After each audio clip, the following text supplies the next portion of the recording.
Les invito a abrir las Biblias, sus Biblias, en el Antiguo Testamento, en el libro de Números. Vamos a ver en esta mañana, en este breve devocional, que más o menos dura unos 20 minutos, un tema que se podría extender bastante, que se podría hacer varios estudios, pero vamos a hacer un devocional sobre este tema. Vamos a leer en Números, capítulo 11, ¿sí? Una historia que se repite varias veces en estos libros, tanto en Números como en Éxodo, que trajo muy graves consecuencias al pueblo de Israel. Un pecado que siempre estaba presente en el pueblo de Israel, lo cual hizo que el pueblo no entrase a la tierra de Canaán.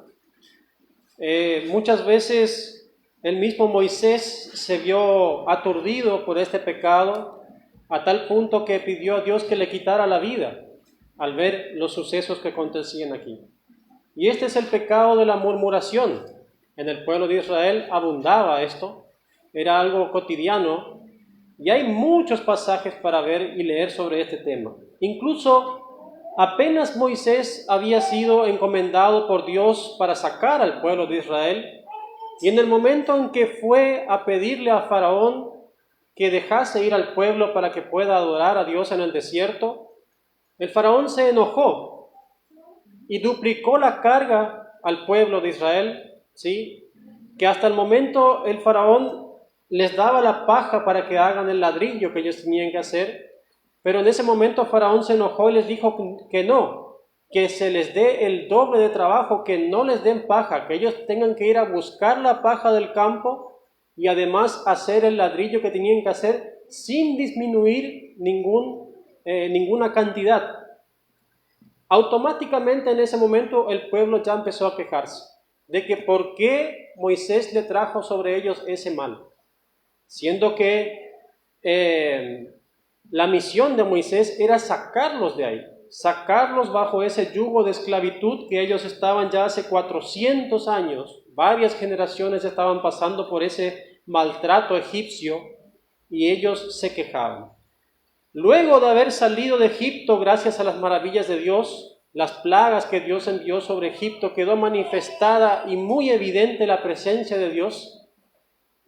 Pasaron el mar en seco caminando, y cuando estaban en el desierto, en ese lapso, ¿sí? Hasta llegar a la tierra prometida, en la cual dijo Dios que fluiría leche y miel, se quejaban, constantemente que se quejaban.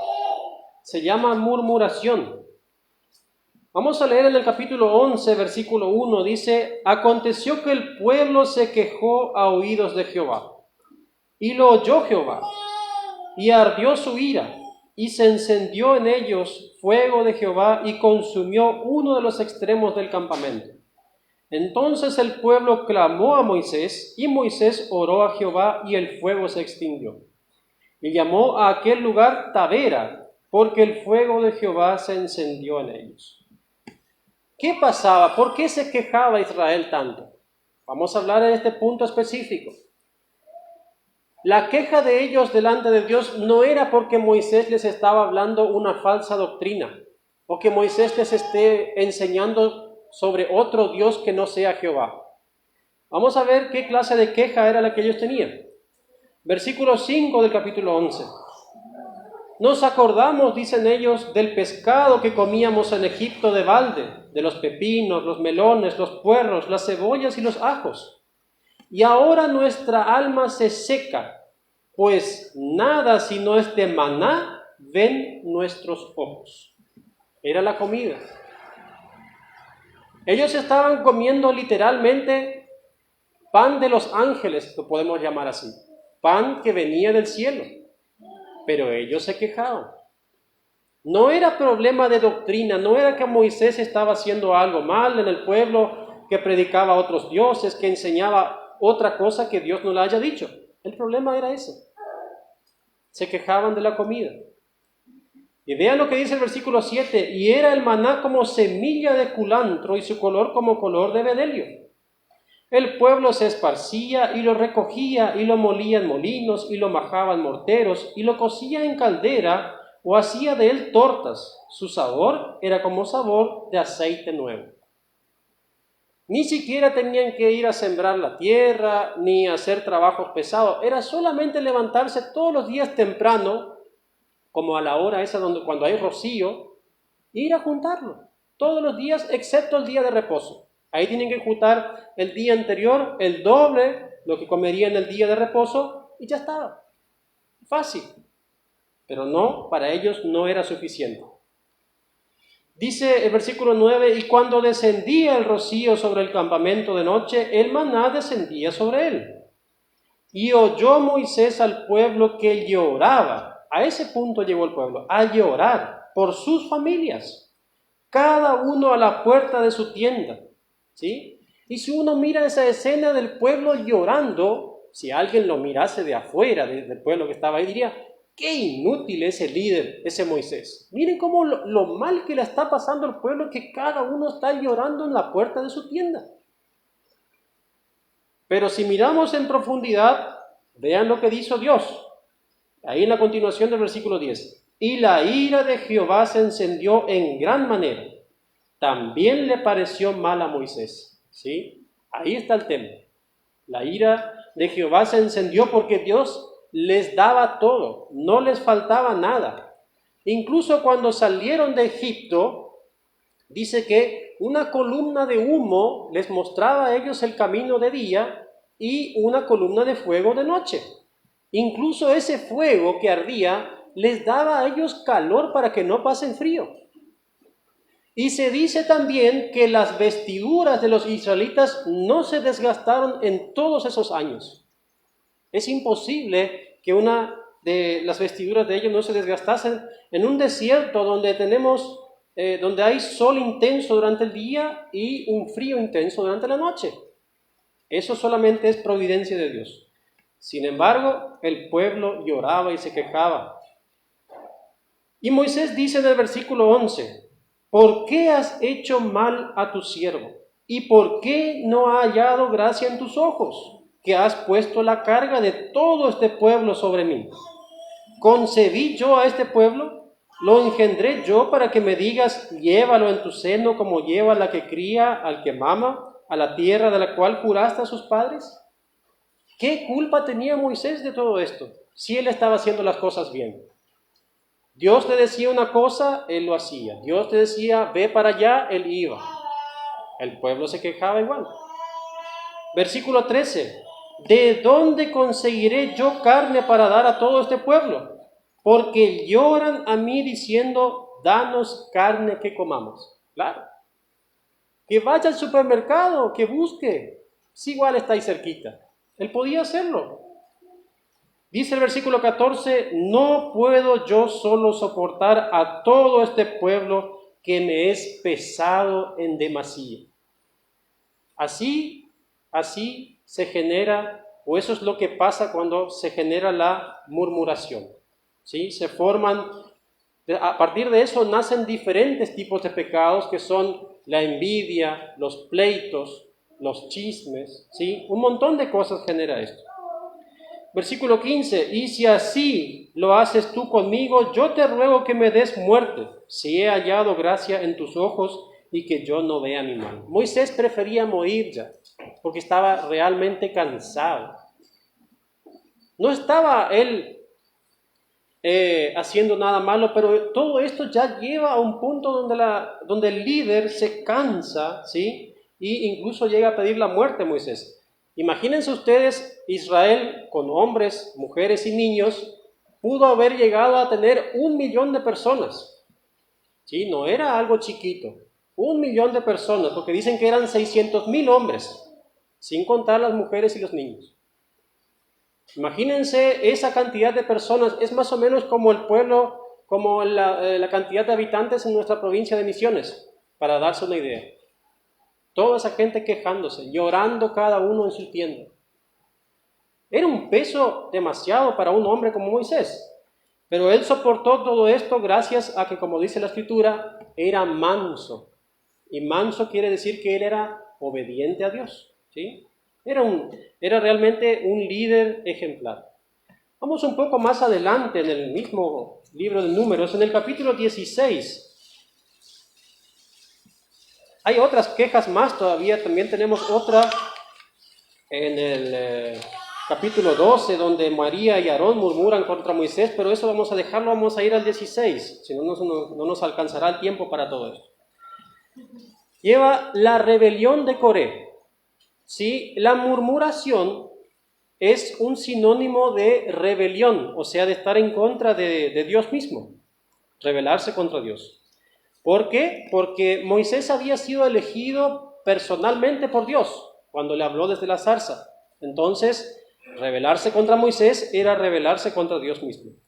Coré, hijo de Izar, hijo de Coat, hijo de Leví, y Datán y Abiram, hijos de Eliab, y On, hijo de Pelet, de los hijos de Rubén, tomaron gente y se levantaron contra Moisés con 250 varones de los hijos de Israel, príncipes de la congregación, de los del consejo, varones de renombre.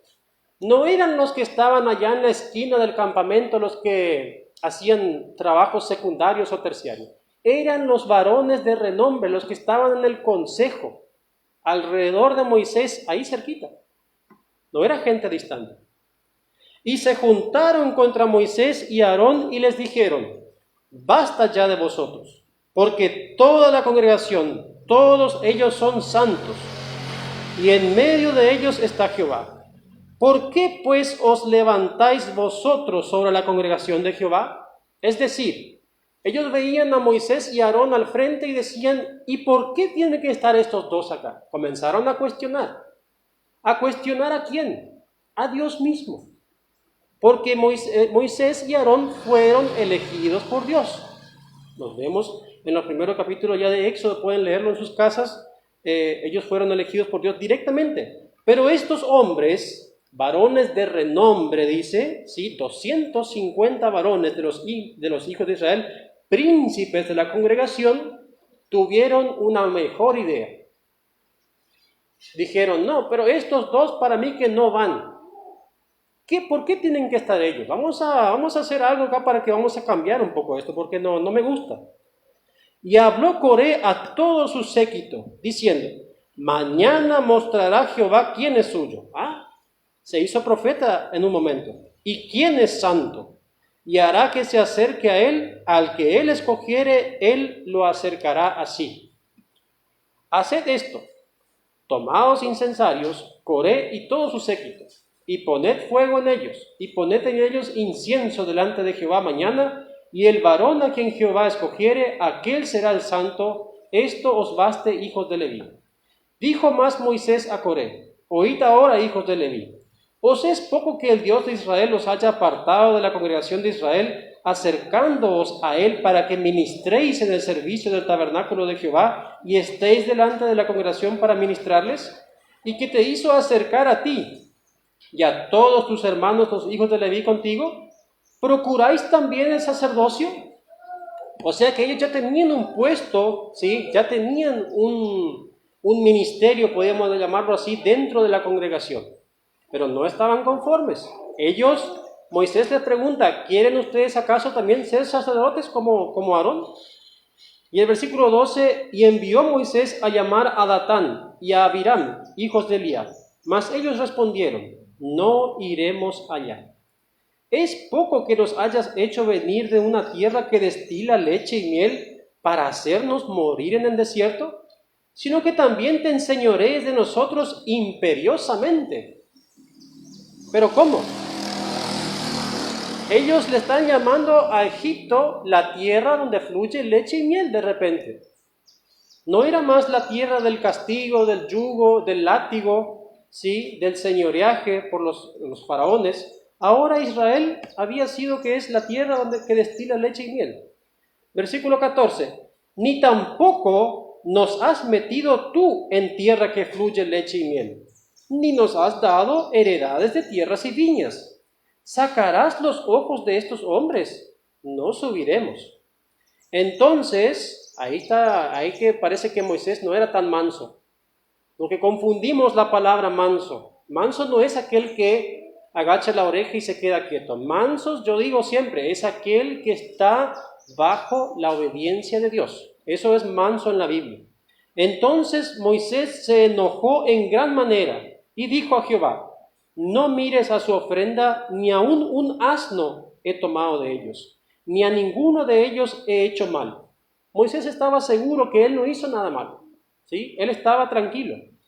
Después dijo Moisés a Coré: tú y todo tu séquito, poneos mañana delante de Jehová, tú y ellos y Aarón, y tomad cada uno su incensario, y poned incienso en ellos, y acercaos delante de Jehová, cada uno con su incensario. 250 incensarios, tú también y Aarón, cada uno con su incensario. Ahí Moisés iba a hacer la prueba, a ver si Dios aceptaba la ofrenda de ellos. Y tomó cada uno su incensario, y pusieron en ellos fuego, y echaron en ellos incienso, y se pusieron a la puerta del tabernáculo de reunión con Moisés y Aarón. Ya Coré había hecho juntar contra ellos toda la congregación a la puerta del tabernáculo de reunión. Entonces la gloria de Jehová apareció a toda la congregación. Y Jehová habló a Moisés y a Aarón diciendo: apartaos de entre esta congregación y los consumiré en un momento. Y ellos se postraron sobre sus rostros y dijeron: Dios, Dios de los espíritus, de toda carne, ¿no es un solo hombre el que pecó? O sea, hablando de Coré. ¿Por qué airarte contra toda la congregación? Entonces Jehová habló a Moisés diciendo: habla a la congregación y diles: apartaos de alrededor de la tienda de Coré, Datán y Abiram. Entonces Moisés se levantó y fue a Datán y a Abiram, y los ancianos de Israel fueron en pos de él. Y él habló a la congregación diciendo: apartaos ahora de las tiendas de estos hombres impíos, y no toquéis ninguna cosa suya, para que no perezcáis en todos sus pecados. Y se apartaron de las tiendas de Coré, de Datán y de Abiram en derredor. Y Datán y Abiram salieron y se pusieron a las puertas de sus tiendas, con sus mujeres, sus hijos y sus pequeñuelos. Y dijo Moisés: en esto conoceréis que Jehová me ha enviado, para que hiciese todas estas cosas, y que no las hice de mi propia voluntad. O sea que Moisés ni quería estar ahí. Él fue enviado por Dios, tenía que ir sí o sí.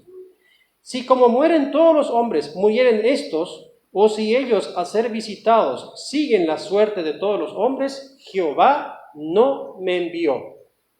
Mas si Jehová hiciere algo nuevo, y la tierra abriere su boca, y los tragare con todas sus cosas, y descendieren vivos al Seol, entonces conoceréis que estos hombres irritaron a Jehová. Y aconteció que cuando cesó él de hablar todas estas palabras, se abrió la tierra que estaba debajo de ellos, abrió la tierra su boca, y los tragó a ellos, a sus casas, a todos los hombres de Coré y a todos sus bienes. Y ellos, con todo lo que tenían, descendieron vivos al Seol, y los cubrió la tierra, y perecieron de en medio de la congregación. Ese fue el fin de esta rebelión.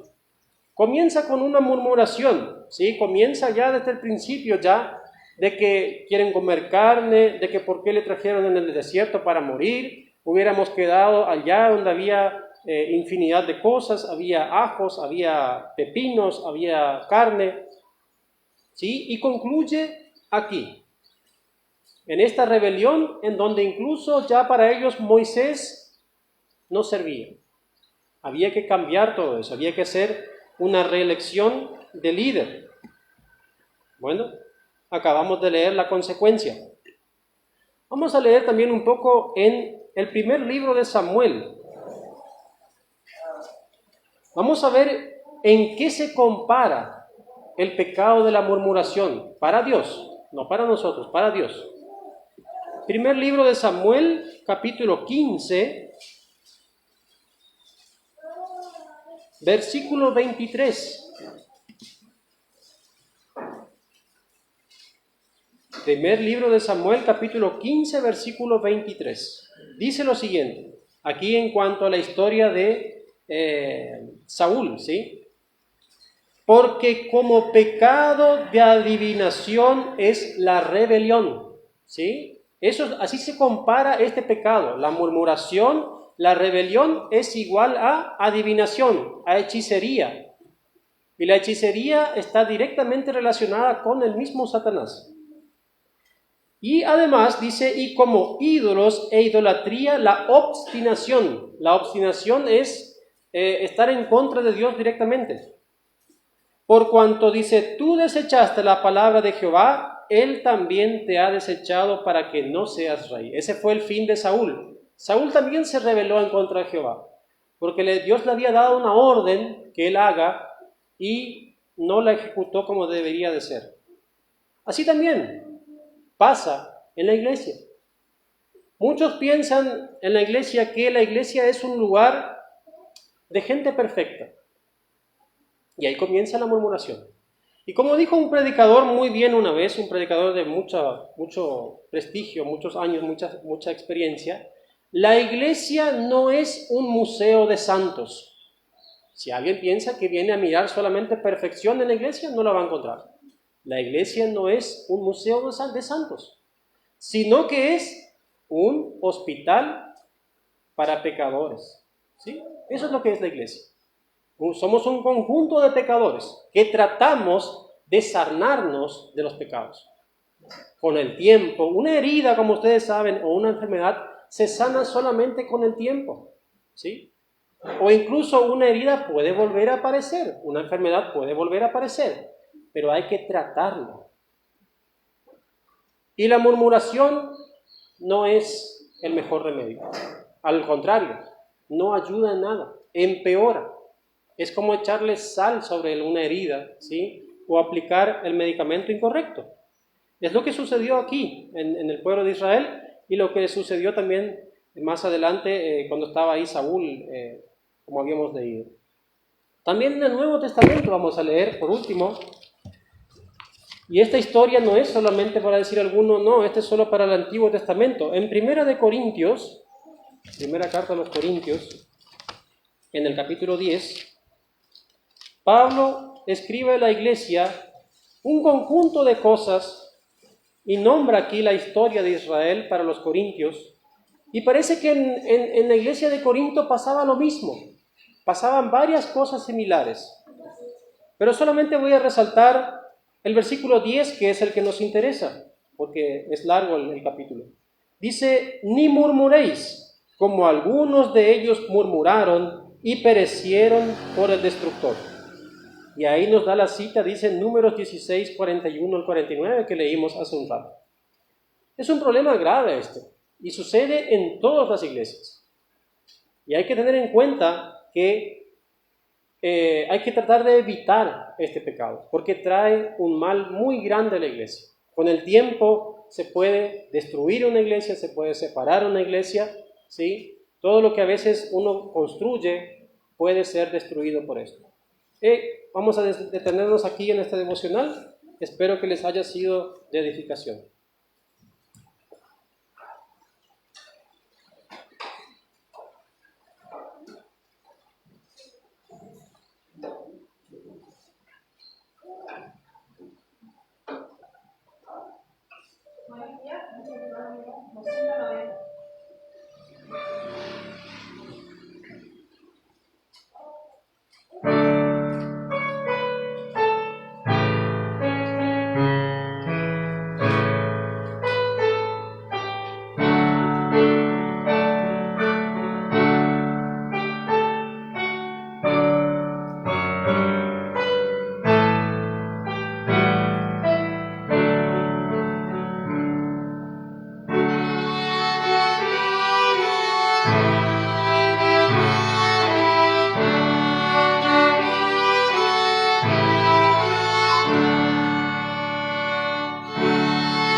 Gracias damos al Señor por esta hermosa melodía que han interpretado. Qué bueno es poder tener estos dones dentro de la iglesia. Yo, el día pasado decía que en un tiempo, 2 años, tal vez un poco más, siempre hablábamos con los hermanos y era un anhelo tener alguien que toque el órgano de la iglesia, ¿sí? Era algo que era importante, se veía algo como muy importante, necesario. Y ahora, gracias al Señor, ya tenemos 2 que tocan el órgano, ¿sí? Y eso es las bendiciones del Señor, ¿sí? Yo quiero invitarles, hermanos, a que abramos nuestras Biblias en Lucas, el capítulo 10. Lucas capítulo 10. Vamos a leer algunos versículos nomás de ese pasaje. El domingo pasado tuvimos la oportunidad de congregarnos con los hermanos allí en Campo Grande y poder allí también estamos estudiando Jesús, el buen pastor, ¿sí? Y usted dirá, ¿y qué mucho hay para aprender de ese pasaje de Jesús, el buen pastor? Bueno, muchísimo hay para aprender. Y en este pasaje se destaca un versículo, el cual quiero que nosotros meditemos en esto y que a veces nosotros pensamos que la tarea, el trabajo de la iglesia, ¿sí? El trabajo de predicar, el trabajo de iniciar una obra nueva es algo sencillo, ¿sí? Y no es fácil, ¿sí? Y hablo como iglesia, ¿sí? Hablo como iglesia. Dice Jesús allí en el Evangelio de Lucas capítulo 10, después de estas cosas designó el Señor también a otros 70, ¿sí? No eran los 12 solamente, eran 70 más que Jesús eligió. Hermanos, varones de la fe, a quienes envió de 2 en 2 delante de él a toda ciudad y lugar a donde él había de ir. ¿Sí? Era para ir a predicar la palabra. Hay una enseñanza muy importante aquí para nosotros cuando vamos a repartir folletos, hablar. Dice que eran de 2 en 2. ¿Por qué es importante de 2 en 2? ¿Nunca se habían puesto a pensar en esto? Porque lo que no sabe el uno, sabe el otro. Por ejemplo, usted va a ir solo a evangelizar a alguien. Sí, y creo que a la mayoría nos habrá pasado. Y viene una persona y nos dice a nosotros, o nos da a una pregunta, y empezamos a tartamudear y no sabemos, pero si vamos con otro, tal vez el otro hermano dirá, yo le contesto, conteste, ¿sí? Esa es la ventaja de 2 en 2, lo que no sabe uno, sabe el otro. Además de muchos otros beneficios que da ir de 2 en 2, por el peligro obviamente que había en ese tiempo también, mucho más tal vez que ahora, ¿sí? Y tantos otros beneficios. También ir de 2 en 2, a veces nosotros llegamos a la mitad del camino y decir, no, en mi interior dice, voy a volver, me acobardé, no sé si acobardarme, pero no me siento preparado, dirá alguno. Y el otro hermano dirá, no, vamos, ya venimos hasta acá, ahora vamos. Aliento, ¿sí? A seguir adelante. Eso es lo importante de ir de 2 en 2, ese es el significado. Y sigue diciendo la palabra del capítulo 10, verso 2, y le decía, y eso es para nosotros también, la mies a la verdad es mucha, o sea, la cosecha, mas los obreros pocos. Por tanto, rogad al Señor de la mies que envíe obreros a su mies. Creo que toda iglesia que se guía en la palabra del Señor, como debe de ser, porque la iglesia está fundamentada en la Biblia, ¿sí? Debería al menos estar fundamentada en la Biblia, ¿sí? Pero hablemos de una iglesia que se guía realmente con la Biblia. Yo creo que en todos los corazones de los hermanos anhelan esto de pedir al Señor que envíe obreros a la mies. Siempre es necesario obreros en la mies. Alguien que haga un devocional, alguien que predique, alguien que cante, alguien que reparta folletos, ¿sí? Que eso es inalcanzable, podemos decir así, de llevar folletos a todas las personas. Es algo que para nosotros como personas es imposible. Para Dios todo es posible, pero para nosotros como personas no. Entonces es necesario en nuestras oraciones orar al Señor que nos envíe obreros a la mies, es decir, obreros a la cosecha. O sea, ir primeramente a sembrar la palabra, obviamente que la cosecha la va a hacer el Señor, es decir, ir a hacer la tarea de evangelizar. etcétera, etcétera. Ahora, el punto que quiero que tomemos en esta mañana es este que a veces nosotros no consideramos. Dice, id, no dice vayan si quieren. Id, ¿sí? Una orden. He aquí, yo os envío como corderos en medio de lobos, ¿sí? Como corderos en medio de lobos. Nosotros a veces no tenemos en cuenta eso, ¿sí? Cuando nosotros iniciamos una obra nueva en el Señor, entonces decimos, sí, vamos a ir, vamos a trabajar, vamos a hacer crecer la iglesia. Sí, perfecto. En mi corazón y creo que en el de todos ustedes está que toda obra que se inicia en los fundamentos de la palabra, en los fundamentos del Espíritu Santo, en el fundamento por la salvación por gracia a través de Jesucristo, ¿sí? Es el deseo que crezca, que se expanda. Tal vez no todos vendrán a congregarse con nosotros, pero nosotros estamos evangelizando, estamos llevando la palabra, que ese es el objetivo. Yo siempre digo, y lo dije hace mucho tiempo en esta congregación también, Dios nunca nos mandó a nosotros, o Jesucristo nunca nos mandó, id y llenad templos. Dijo, id y predicad el evangelio a toda criatura. Con eso nos quiere dar a entender que al predicar la palabra, algunos van a venir a congregarse con nosotros, pero no todos. Pero tal vez esa persona el día de mañana, cuando estemos en la presencia del Señor, y tal vez vendrá, no sé si será así. Tal vez en ese momento, como dice la palabra, nuestra mente será aclarada, conoceremos a todos, ¿sí? No sé, la palabra dice algo de esto. Pero tal vez en ese tiempo podemos imaginarnos en nuestra mente humana, vendrá alguien y dice, yo soy fulano, no me acuerdo de ti. Tú me evangelizaste, tú me llevaste un folleto, tú me predicaste, tú me dijiste que yo escuche la radio. Tú me dijiste que abra tal página de internet en donde me enseñaron la palabra del Señor. Y yo hoy estoy aquí gracias a que tú me hablaste. Obviamente que enviados por el Señor, ¿sí? Eso es lo importante, ¿sí? Porque a veces nosotros no tenemos en cuenta esto, de que tenemos mentalizado que es como una gran empresa, que tiene que crecer en capital financiero y en números en cuanto al recurso humano. Pero la cosa en la viña del Señor, en la obra del Señor, no funciona tan así. Sabemos que en siglos pasados, la iglesia crecía de a miles. Años 1800, 1700 y tanto, dice que los predicadores iban y predicaban, dice que se convertían de a 10,000. Predicadores de renombre, ¿sí? Pero a veces nos encontramos con esta situación que leemos aquí en el versículo 3, que dice, he aquí, yo os envío como corderos en medio de lobos. Y eso no tenemos en cuenta. Y ahí viene la parte difícil de la situación.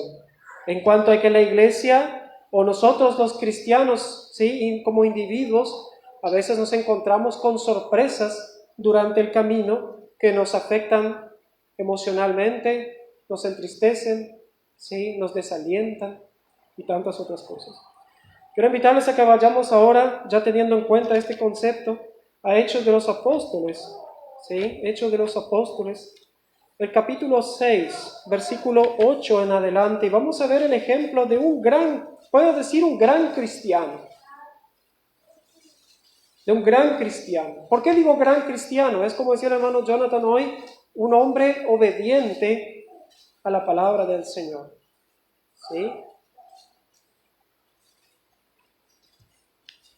Hablamos de Esteban, ¿sí? El primer mártir de la iglesia.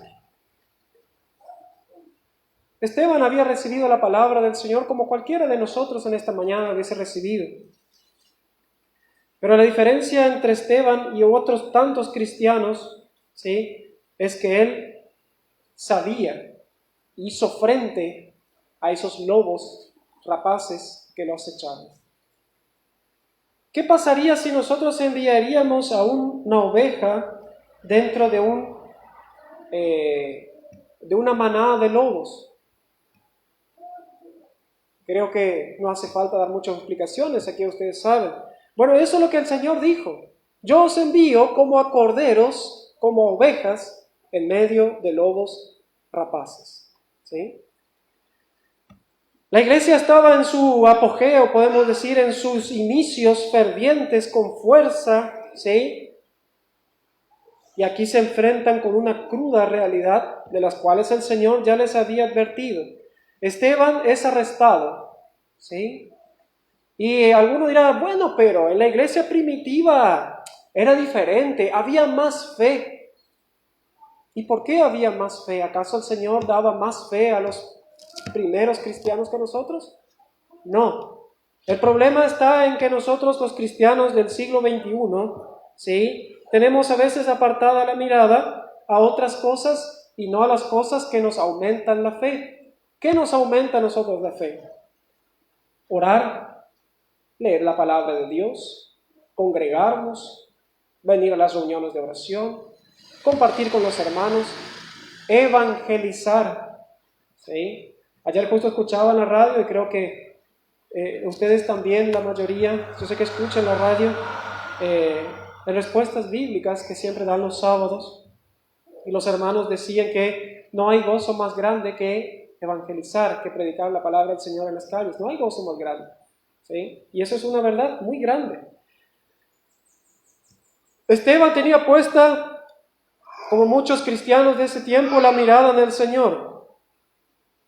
Y solamente leyendo allí el capítulo 6, verso 8 en adelante, ya nos damos cuenta de en qué tenía puesta la mirada Esteban. Dice así: y Esteban estaba lleno de gracia y de poder. Hacía grandes prodigios y señales entre el pueblo. En esa época, en ese tiempo de inicio de la iglesia, Dios vio esos dones a los cristianos primitivos, a los discípulos, a sus apóstoles, para que hagan grandes prodigios al pueblo. ¿Por qué? Porque era necesario para que la iglesia crezca, que podemos decir que avance rápidamente. ¿Sí? Bien, hasta ahí perfecto. Versículo 9. Entonces se levantaron unos de la sinagoga llamada de los libertos, religiosos. Nuestros peores enemigos siempre suelen ser los más religiosos. Y de los de Cirene, de Alejandría, de Cilicia y de Asia, disputando con Esteban, es decir, que se pusieron a discutir sobre la palabra de Dios. ¿Sí? Que lo que tú, Esteban, enseñas está mal. Nosotros tenemos la verdad. Y Esteban, ¿sí?, lleno de gracia, como dice la palabra, y de poder, como dice el versículo 1, instruido en la palabra, se defendía. ¿Sí? Se defendía con la espada de la palabra. ¿Y qué pasaba? Versículo 10. Pero no podían resistir a la sabiduría y al espíritu con que hablaba. Espíritu está con mayúscula. Bien, como estos caballeros de las diferentes denominaciones, podemos decir judías, porque eran judíos los que atentaron contra él porque estaban en las sinagogas, no pudieron con la sabiduría de Esteban. Versículo 11, entonces sobornaron a unos para que dijesen que les habían oído hablar palabras blasfemas contra Moisés y contra Dios. Bien.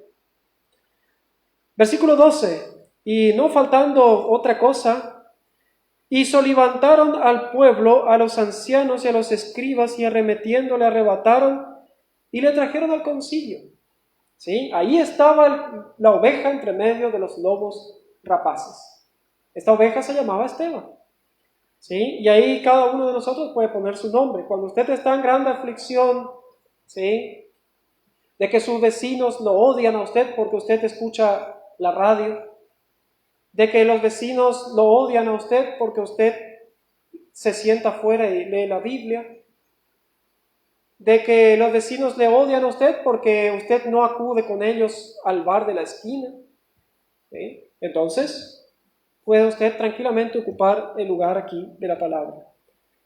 Y pusieron testigos falsos que decían: este hombre, versículo 13 estoy leyendo, este hombre no cesa de hablar palabras blasfemas contra este lugar santo y contra la ley. Pues le hemos oído decir que ese Jesús de Nazaret destruiría este lugar y cambiará las costumbres que nos dio Moisés. ¿Sí? Entonces todos los que estaban sentados en el concilio, al fijar los ojos en él, vieron su rostro como el rostro de un ángel. Hay un punto importante aquí que acabamos de leer y no sé si ustedes se dieron en cuenta, que la gente que nos va a acusar o nos va a hacer mal a nosotros, generalmente sabe algo de la Biblia, ¿sí? Sabe algo de la Biblia, usa la palabra de Dios en algunos casos, porque dicen que ellos se habían escuchado que Esteban, ¿sí?, predicaba sobre Jesús, ¿sí? Esto ya había pasado, Jesús ya estaba en los cielos. Y dijeron, torciendo la palabra de Dios, que destruiría ese lugar, ¿sí? Eso no era lo que Jesús dijo. Jesús hablaba de su propio cuerpo. Este templo, dice, destruid este templo y yo lo levantaré en 3 días, dijo Jesús. Y la Biblia misma aclara que dice, él hablaba de su propio cuerpo, pero ellos entendían que hablaba del templo este que ellos tenían, en donde ellos se congregaban, donde hacían los sacrificios, etcétera, etcétera, ¿sí?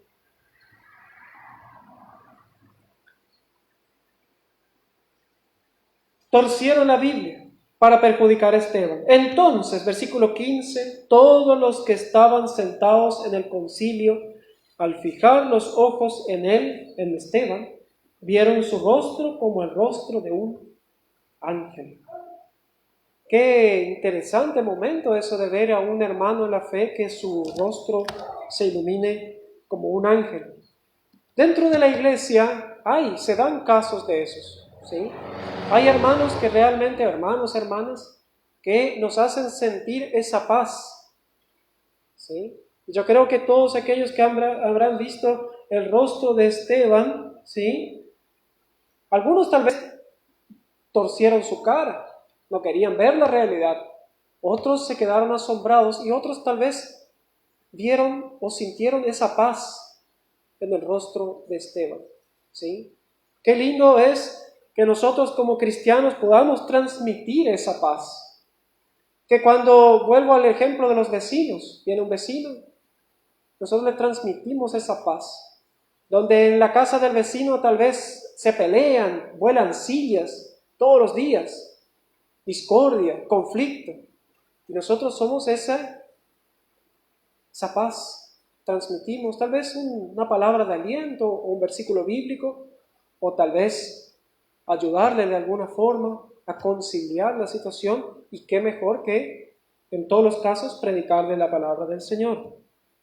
Siempre, siempre, siempre la persona va a ser más susceptible a recibir la palabra de Dios si está en conflicto.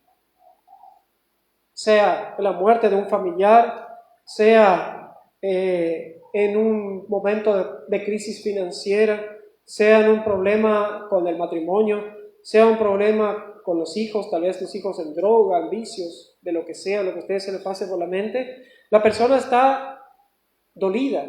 Y ahí es allí donde la palabra tiene mejor cabida.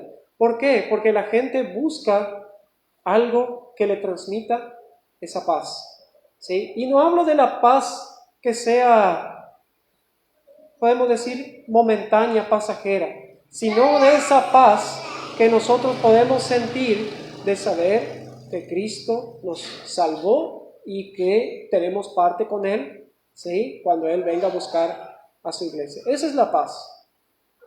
Puede venir muchos conflictos en la vida y yo los tengo, ustedes seguro también lo tienen, hay muchos conflictos. Hay conflictos a veces dentro de la iglesia, pero qué bueno es saber que nuestra mirada está puesta.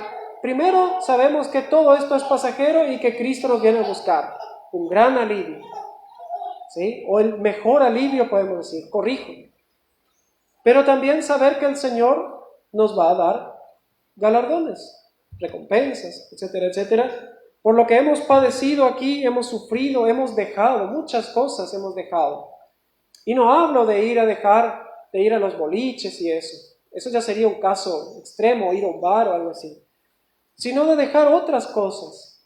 Tiempo, ¿sí? Tal vez podrías decir, no, bueno, pero yo podía estar ahora mirando un partidito de fútbol acá en la cancha del barrio.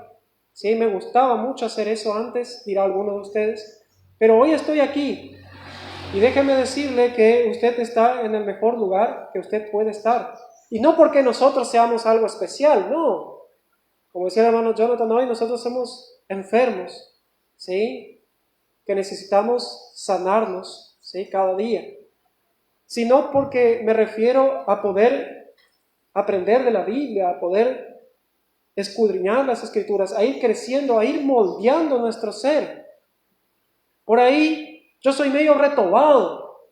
La palabra del Señor se encargará de hacerme, ¿sí?, una persona más tranquila, saber hablar, como decía el pastor José Olobati. Esos días escuchaba una predicación de él, y yo lo aconsejo también a los hermanos en esta mañana. Cuando alguien le dice a usted algo con motivo de agraviarlo, o que a usted le duele, porque hay cosas a veces que nos duelen, ¿sí?, que nos dicen a veces incluso los hermanos de la iglesia, o un vecino, quien sea. Decía el hermano, tenemos que contar hasta 10 antes de responder. Es decir, 1, 2, 3, hasta 10, decía el hermano, y ahí responder. ¿Por qué? Porque hasta ahí la ira ya se nos bajó, ¿sí? Hasta ahí ya nuestra forma de responderle mal se nos fue. Vamos a responder con mansedumbre, ¿sí? Son cosas a veces importantes que nosotros no tenemos en cuenta. Y yo creo que nuestro hermano Esteban justamente hizo esto. No es que él se puso a discutir con los judíos y tiraba lo que encontraba y se peleaban y se escondían a ver quién le pegaba algo en la cabeza. Mansedumbre, ¿sí? Mansedumbre. Él hablaba bien. A veces eso es difícil. Como nosotros como cristianos es difícil a veces mantener la mansedumbre, porque viene alguien y, por ejemplo, al repartir un folleto nos dirá, pero ustedes son igual que lo otro. Y ya le queremos, no sé, darle algo, un puntapié o algo. ¿Contar hasta 10? No, usted está equivocado. Nosotros no somos igual que todos. Tenemos nuestros pecados, nuestras diferencias, ¿sí?, nuestros problemas. Somos pecadores. Pero la palabra del Señor es la verdad, y eso es lo que nosotros estamos transmitiendo. Y la persona dirá, mira, interesante lo que usted me dice, y podemos entrar a evangelizar. Vamos a ver un poco más en cuanto a Esteban, ¿sí? Esteban fue, como dije, el primer mártir, o sea, el primer muerto en la fe de la iglesia. ¿Sí? Eso es un mártir, alguien que murió por causa de Cristo. Capítulo 7, verso 1 en adelante. No creo que vamos a poder leerlo todo, pero de última lo pueden leer en sus casas lo que falta. Fíjense ustedes las palabras agresivas que usan las gentes que lo acusan a él. El sumo sacerdote dijo entonces, ¿es esto así? Y él le dijo, varones hermanos. ¿Por qué les dice varones hermanos si ellos no eran cristianos? No creían en Cristo. Hablaba de hermanos judíos. Es lo mismo que yo me encuentre con un hermano argentino en Paraguay, le puedo decir hermano compatriota.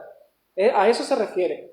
Aclaro por las dudas para que alguien no se equivoque en el pensamiento. Dice varones hermanos y padres. ¿Padres de qué? Padres de Israel, ¿sí? A los hombres valerosos. Dice, oíd, escuchen lo que yo les voy a decir, presten atención.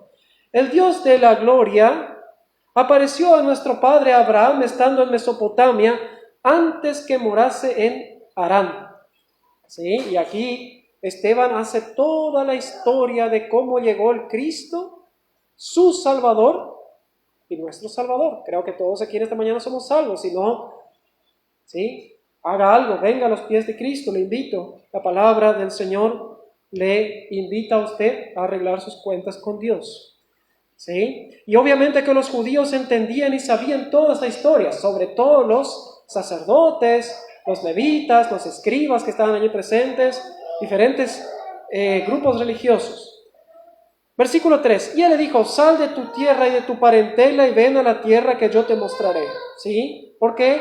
Porque la familia de Abraham era idólatra. Ellos idolatraban imágenes, ¿sí?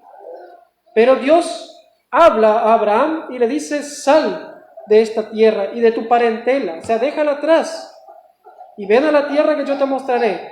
Entonces salió de la tierra de los caldeos y habitó en Harán, y de allí muerto su padre, Dios le trasladó a esta tierra en la cual vosotros habitáis ahora. O sea que Esteban está diciendo, se cumplió la promesa de Dios para con Abraham. Ustedes habitan esta tierra que Dios le prometió al antepasado Abraham. ¿Sí? Versículo 5. Y no le dio herencia en ella, ni aún para sentar un pie, pero le prometió que se le daría en posesión y a su descendencia después de él, cuando él aún no tenía hijo. Y le dijo Dios así, que su descendencia sería extranjera, en tierra ajena, y que los reducirían a servidumbre y los maltratarían por 400 años. Se cumplió al pie de la letra. Egipto, el hermano hablaba hoy de Egipto.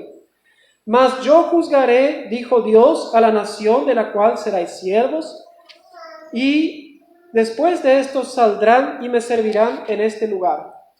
Y le dio el pacto de la circuncisión, y así Abraham engendró a Isaac y le circuncidó al 8º día, e Isaac a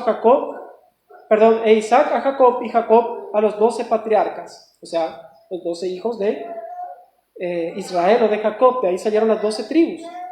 Los patriarcas, movidos por envidia, vendieron a José para Egipto, pero Dios estaba con él y le libró de todas sus tribulaciones y le dio gracia y sabiduría delante de Faraón, rey de Egipto, el cual lo puso por gobernador sobre Egipto y sobre toda su casa. ¿Sí?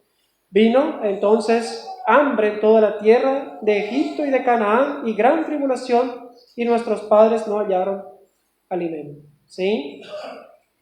Cuando oyó Jacob que había trigo en Egipto, envió a nuestros padres la primera vez, y en la segunda José se dio a conocer a sus hermanos y fue manifestado a Faraón el linaje de José. Y enviando a José, hizo venir a su padre Jacob y a toda su parentela el número de 75 personas. Así descendió Jacob a Egipto, donde murió él, ¿sí?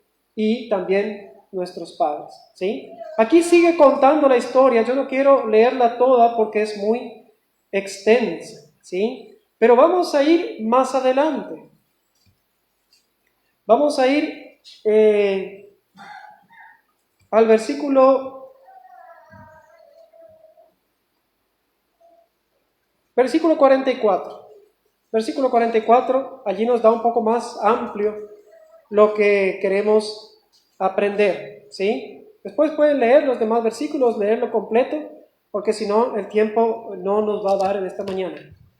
Versículo 44. Tuvieron nuestros padres el tabernáculo del testimonio en el desierto, como había ordenado Dios, cuando dijo a Moisés que lo hiciese conforme al modelo que había visto, el cual recibió a su vez por nuestros padres, lo introdujeron con Josué al tomar posesión de la tierra de los gentiles, a los cuales Dios arrojó de la presencia de nuestros padres hasta los días de David. Este halló gracia delante de Dios y pidió proveer tabernáculo para el Dios de Jacob. Mas Salomón le edificó casa.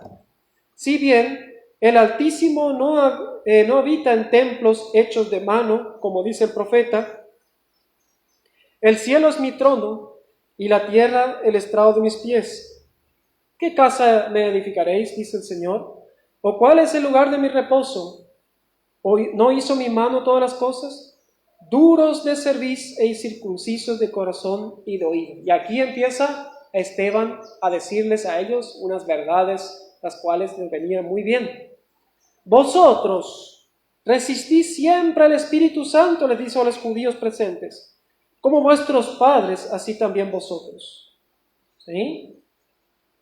¿A cuándo los profetas no persiguieron vuestros padres y mataron a los que anunciaron de antemano la venida del justo, o sea, Jesucristo, está con mayúscula, de quien vosotros ahora habéis sido entregadores y matadores?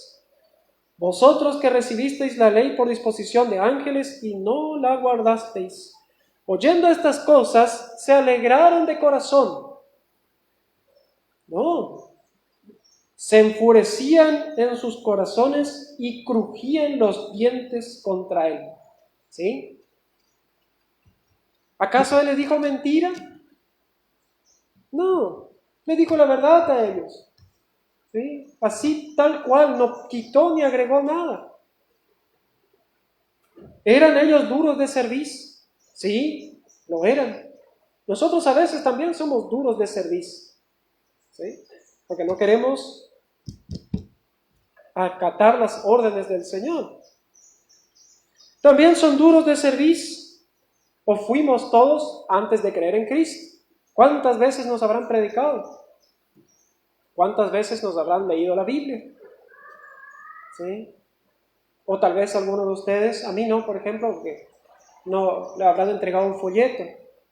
A mí nunca nadie me entregó un folleto de decir, mira qué bueno que es. No. Pero ellos se enojaron.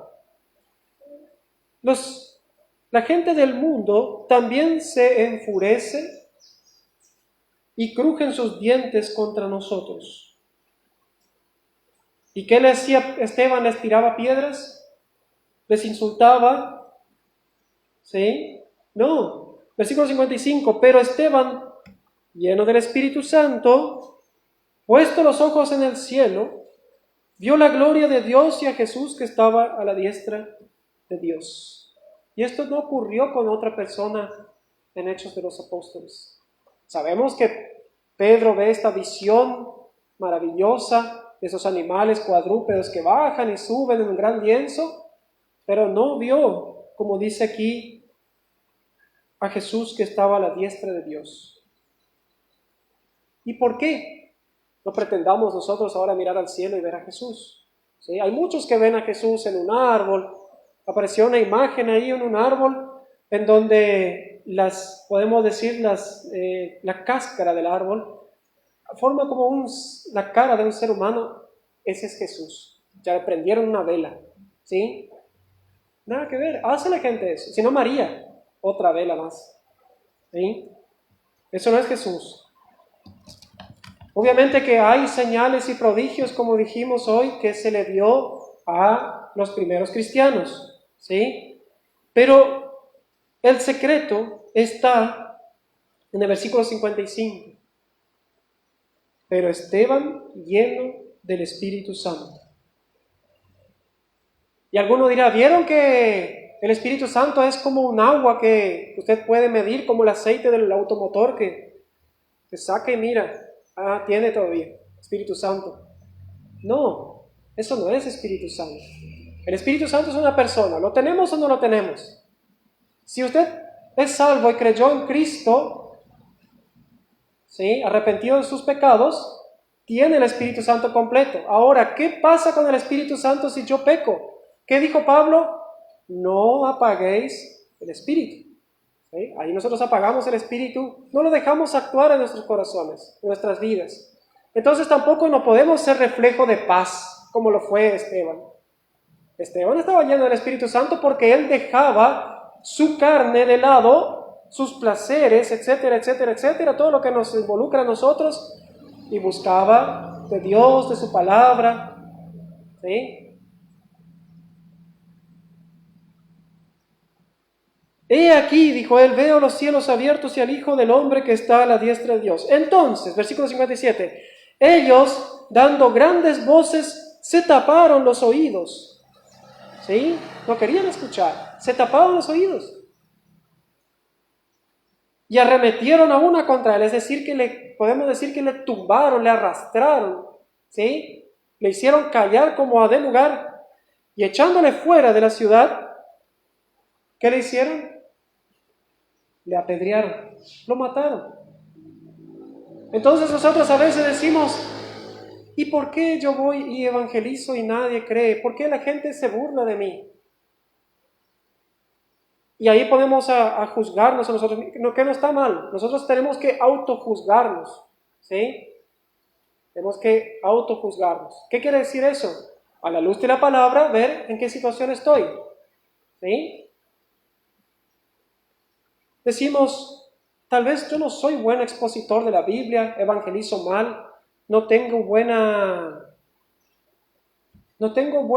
don de palabras, me cuesta, tal vez la gente no me entiende.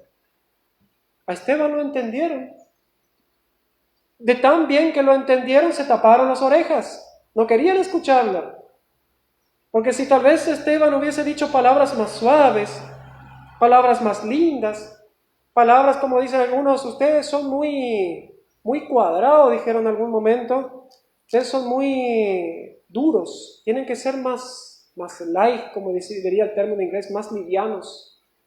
Por eso la gente no quiere. Yo he escuchado a gente aquí, incluso que hoy ya no está en medio nuestro, que decían que no hay que enseñar la palabra así tan dura porque la gente no va a venir y la idea es llenar el templo. Gloria a Dios si podemos llenar el templo. Ustedes piensan que yo no quiero llenar el templo y si es necesario dejamos de alquilar aquí y conseguimos uno más grande. Ahí en el centro hay unos locales hermosos que entran como 300 personas. Yo a veces le digo a mi esposa, lo miro y le digo, están para alquilar y digo, qué lindo, mirá qué buen templo iba a dar aquí. Pero obviamente que la gente no quiere escuchar la palabra así como Esteban la dijo.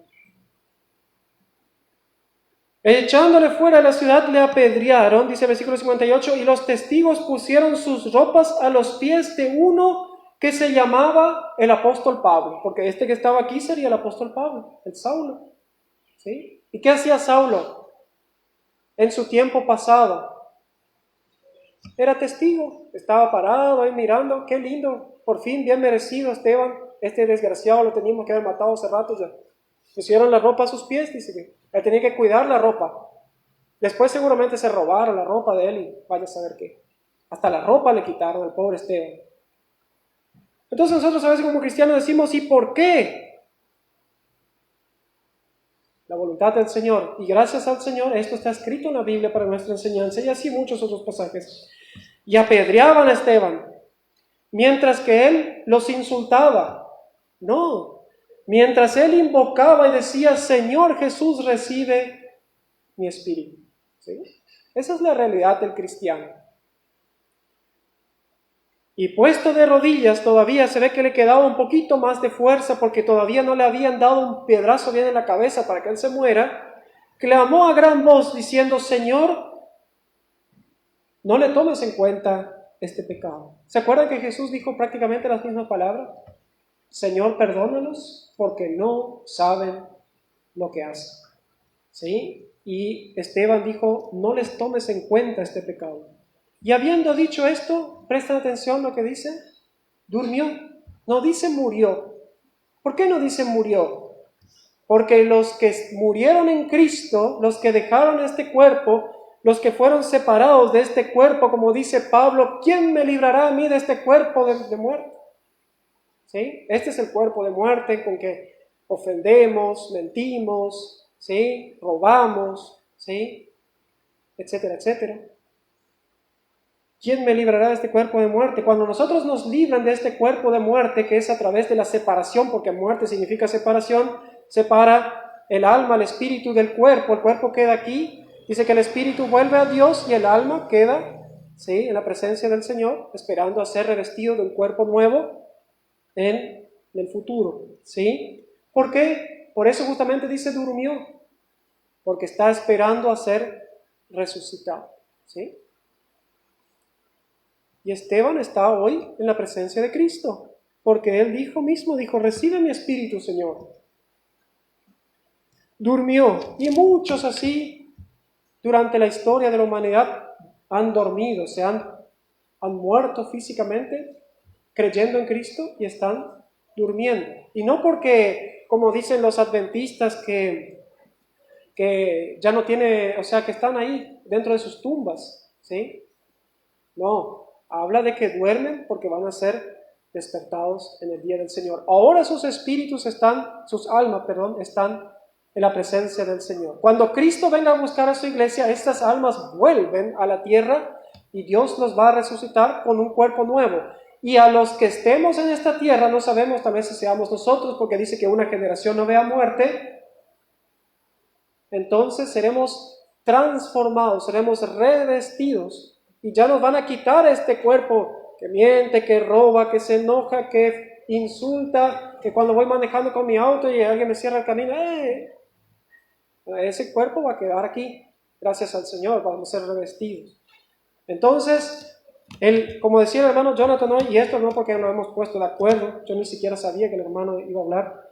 Nosotros, la vida del cristiano consiste en eso, de ir mejorando cada día.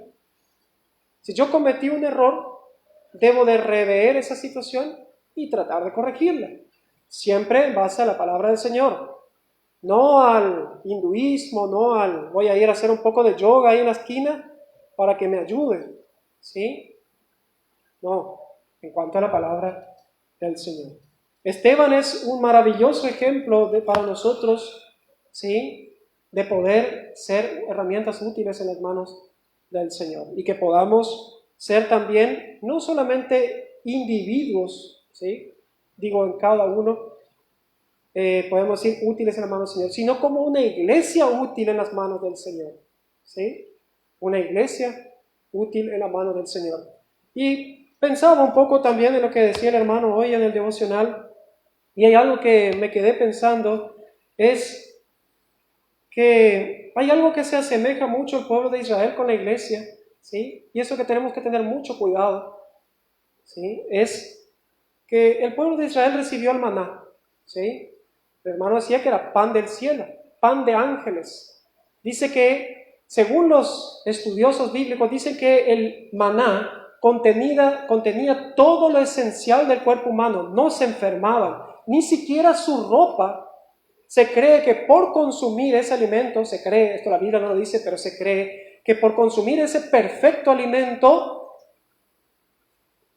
ni sus ropas ni sus zapatos se gastaban, ¿sí? Seguían siendo los mismos. Cuando ellos se dieron cuenta que cuando dejaron de consumir eso, sí, ahí ya sus ropas se rompieron, tuvieron que empezar a cultivar la tierra, etcétera, etcétera. Ese perfecto alimento se compara a la iglesia, ¿sí? O podemos compararlo con la iglesia cuando nosotros en armonía iniciamos o empezamos a trabajar en la obra del Señor, ¿sí? Es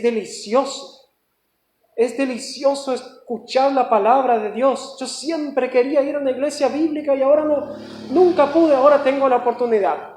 El maná. Pero también podemos aprender del pueblo de Israel en cuanto a esto, de que a veces el maná se nos empieza a cansar. Otra vez ese hermano tengo que ir a escuchar en la iglesia. Él enseña bien la Biblia, pero me cae pesado, me cae mal, no me gusta escucharlo. El maná nos empieza a hastiar, ¿sí? Estamos hastiados de ese pan liviano. Y es ahí, como ha pasado en muchas iglesias, que empezamos a querer carne, ¿sí? Que Dios le dio carne al pueblo de Israel. Pero esa carne en la iglesia lo podemos comparar al libertinaje. Vamos a traer un poquito de música un poco más liberal para que nosotros podamos sentirnos un poco mejor, porque venir todos los domingos y cantar esos himnos viejos y escuchar a ese hermano que siempre le escucho la misma campana me aburre ya, entonces vamos a escuchar algo nuevo.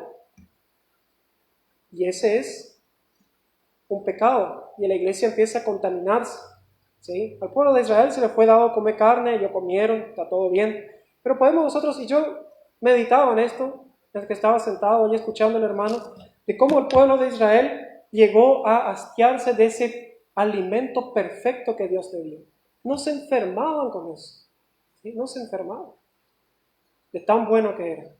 Hermanos, quiero detenerme aquí, hemos llegado a la hora y vamos a estar cantando un himno más, pero antes de estar cantando este himno quiero invitarles que así sentados vamos a estar orando. Gracias, Padre Santo, por esta tu palabra que hemos podido meditar. Te rogamos que tú bendigas a cada uno de los hermanos, que bendigas a esta iglesia, que podamos siempre buscar de ese maná de vida que es tu palabra y que nunca, Señor, nunca lleguemos a hastiarnos de tu palabra, como tantos en diferentes congregaciones que hoy en día han dejado el maná de lado y ahora prefieren consumir las cosas del mundo.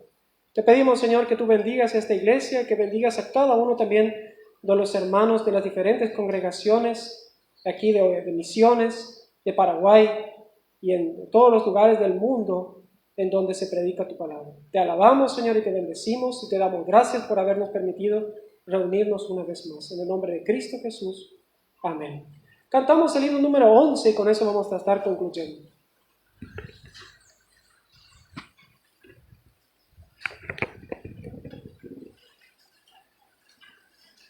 Himno número 11.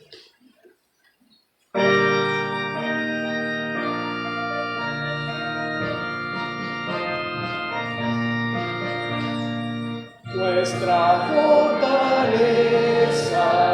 nuestra protección, nuestro fiel socorro, nuestro paladín, nuestra gran refugio, nuestra salvación. Es el Dios que adora nuestro corazón, nuestra fortaleza, nuestra protección. Es el Dios que adora nuestro corazón. Que la tierra toda cambie de lugar y los montes rueden por el ancho mar. Nuestra fortaleza firme habrá de estar, porque lo inmutable no podrá mudar. Nuestra fortaleza, nuestra protección, es el Dios que adora nuestro corazón. Hablamos tan solo de su voluntad, júbense los mares en su majestad.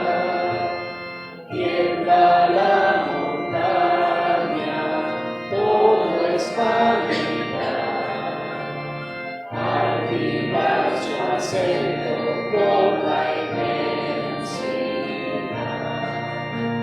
Nuestra